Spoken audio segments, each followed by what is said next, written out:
जियोयान को वहाँ होलो सोल्स के एड्रे के होने का एहसास हुआ। रात को जब वो अपने दोस्तों के साथ लौट रहा था तब एनर्जी बैरियर के साथ वो आया अपने सोल एनोई के साथ वहाँ आदम का। उसने जियोयान को मारने की धमकी दी और बताया कि तुम्हारे एंसेस्टर को हमारे होलो सोल्स के हाथों मारा गया था, इसीलिए तुम भी मेरे हाथों मरोगे। ये कहकर वहाँ से चला गया। अब हमें दिखाया जाता है कि सभी एशियन को क्लीन सिटी की तरफ स्पेस चैनल से निकल चुके थे। तभी जियोयान के पास हुआ जुआन और हुआ जी आते हैं। हुआ जुआन जियोयान की तारीफ करते हुए कहता है कि कल तुमने ग्राउंड में काफी शानदार लड़ाई लड़ी। जियोयान पूछता है कि तुम हो कौन? वो बताता है कि मेरा नाम हुआ जुआन है और ये मेरे साथ हुआ जी है। हम दोनों यान कबीले से हैं। हमने लंबे समय से पिल गैदरिंग चैंपियन जियोयान आपके रेपुटेशन के बारे में बहुत कुछ सुना, इसीलिए हम आपसे मिलना चाहते थे। आप यहाँ गुक लेन में आए हो, इसका कारण शायद हो हेवनली टॉम होगा। पर जियोयान ने हेवनली टॉम के बारे में नहीं सुना था, इसीलिए हैरान हुआ। वो जुआन कहता है कि मेरी लापरवाही के लिए मुझे माफ करना। मेरा उद्देश्य आपका मजाक उड़ाना नहीं था। हो सकता है कि आपका करंट जियो क्लेन जो अब एशियन क्लेन में कई सालों से मौजूद नहीं था,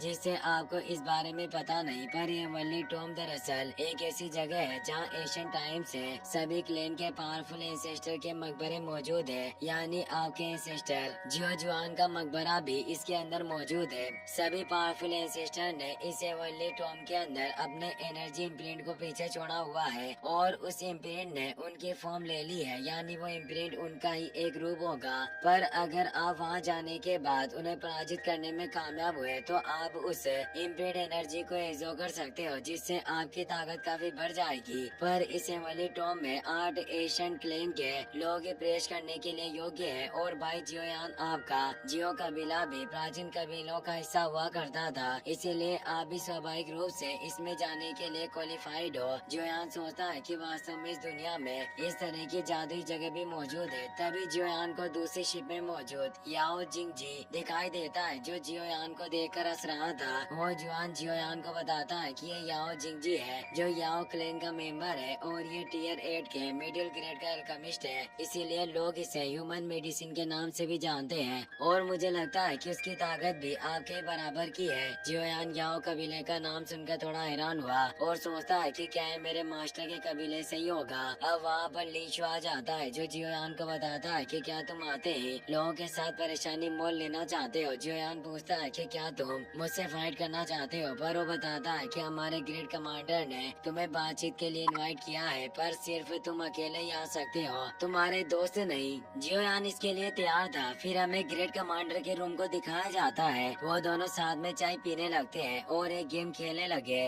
ग्रेड कमांडर बोलता है कि मैंने तुम्हारे बारे में बहुत कुछ सुना है, पर जैसी अफवाह है वास्तव में तुम्हारी पावर कमजोर नहीं है। जियोयान कहता है कि तुम फर्स्ट कमांडर हो, इसीलिए अगर तुम्हारी तुलना ली शू और यांग हाओ से की जाए तो वास्तव में तुम काफी अलग हो। वो गुस्से से काम लेते हैं और तुम समझदारी से बात करना जानते हो। वास्तव में उन दोनों से तुम्हारा तरीका काफी अलग है। उस ग्रेट कमांडर का नाम गुजेन होता है। गुजेन कहता है कि ऐसा लगता है कि भाई जियोयान तुम मजाक कर रहे हो। वो कम दिमाग के साथ काम लेते हैं और अपनी पावर से दूसरे लोगों को दबाने की कोशिश करते हैं, लेकिन अक्सर हमारा स्वभाव इस तरह का नहीं रहता। क्या तुम जानते हो कि हमारा गो क्लेन इस तरह के हाई अलर्ट पर क्यों है? वो दोनों दरअसल गो बोर्ड गेम खेल रहे थे, जो एशियन चाइना का गेम था, जो बिल्कुल चेस की तरह ही होता है, पर इसमें रणनीति बनाकर ज्यादा पत्थरों से दूसरे प्लेयर के स्टोन को घेरना होता है। जियोयान व्हाइट स्टोन के साथ खेल रहा था और गुजेन ब्लैक स्टोन के साथ। जियोयान उसे कहता है कि तुम्हारा गो क्लेन की ब्लैक समझ आर्मी शायद इसीलिए चिंता में है क्योंकि इतने सारे क्लेन के लोग गो रियल्म में है। गुजेन कहता है कि तुम्हारी बात आधी सही है, पर गो क्लेन के कई सारे वंशज नागरिक भी मौजूद हैं और उनकी बॉडी में थोड़ी मात्रा में फाइट गॉड ब्लड लाइन मौजूद है। हालांकि वो ब्लड लाइन प्योर नहीं है, पर अभी भी वो सभी लोग हमारे गो क्लेन के लिए काफी इम्पोर्टेंट है, इसीलिए उनकी सुरक्षा के लिए सख्त नियम बनाए हुए हैं। पर हमारी यंग लेडी जूनियर इस बात को नहीं समझती और वो एक बाहरी व्यक्ति से प्यार कर बैठी, जिसकी बॉडी में एक pure fight God blood line भी मौजूद नहीं है। वो जियोयान को नीचा दिखाना चाहता था, पर जियोयान गुस्सा नहीं होता और गेम खेलते हुए कहता है कि आखिर मुझे किस लेवल पर पहुंचना होगा ताकि गुकलेन मेरे फाइट गॉड ब्लड लाइन को नजरअंदाज कर सके। तो वो कहता है कि तुम्हें कम से कम फाइट सेंटर रियल्म में पहुंचना होगा। जियोयान थोड़ी सी मुस्कुराहट के साथ बोलता है कि मैं फाइट सेंटर रियल्म तक जरूर पहुंचूंगा।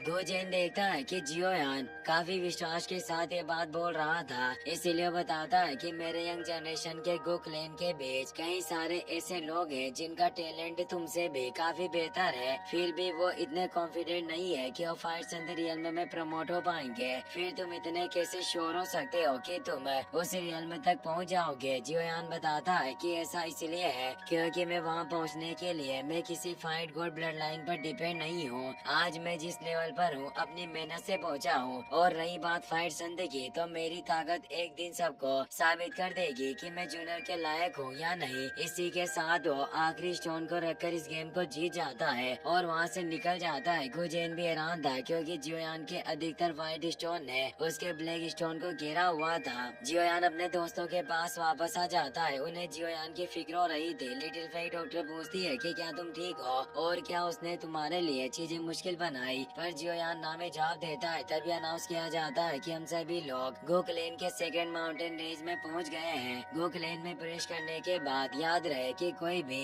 गोकलेन के वंशज नागरिकों को परेशान न करे, वरना उन्हें गोकलेन के द्वारा हमेशा के लिए निष्कासित कर दिया जाएगा। अब उस खूबसूरत सेकंड माउंटेन रेंज में पहुंच जाते हैं। ये काफी खूबसूरत माउंटेन रेंज होती है। लिटिल फेई डॉक्टर बोलती है कि ये वाकई काफी शानदार है। बाहरी दुनिया के लोग गो रियल्म को मिस्टीरियस और म्यूजिकल मानते हैं, ये बिल्कुल वैसा ही है। अब हम जूनर को देखते हैं जो एक पहाड़ पर जियोयान का इंतजार कर रही थी। उसके साथ दो एल्डर भी मौजूद होते हैं। वो जियोयान को आते हुए देख लेती है। जियोयान को भी महसूस हो जाता है कि जूनर वहाँ मौजूद है। वो उसे देखकर भावुक हो जाती है। काफी महीनों बाद वो एक दूसरे को देख पा रहे थे। जूनर खुद को रोक नहीं पाती और वो तेजी से जियोयान के पास आ जाती है। दोनों एक दूसरे को प्यार भरी नजरों से देखते हैं। जूनर के आंखों में खुशी के आंसू थे। उसे बचपन से अपने साथ बिताए लम्हे याद आते हैं जब वो साथ खेला करते थे और हर पल जूनर उसके साथ थी और उसका ख्याल रखती। जियोयान को याद आता है कि जब एकेडमी में लिंकवान जूनर को लेने आया था, जब जियोयान ने उससे वादा किया था कि अगर तुम्हें पाने के लिए मुझे फाइट वेनरेट लेवल तक भी पहुंचना पड़ा तो मैं वहां तक भी पहुंचूंगा, और अगर ये पावर भी कम हुई तो मैं फाइट गॉड लेवल को भी हासिल कर लूंगा। जियोयान और जूनर एक दूसरे की तरफ बढ़ते हैं। दोनों एक दूसरे से मिलने से काफी खुश थे।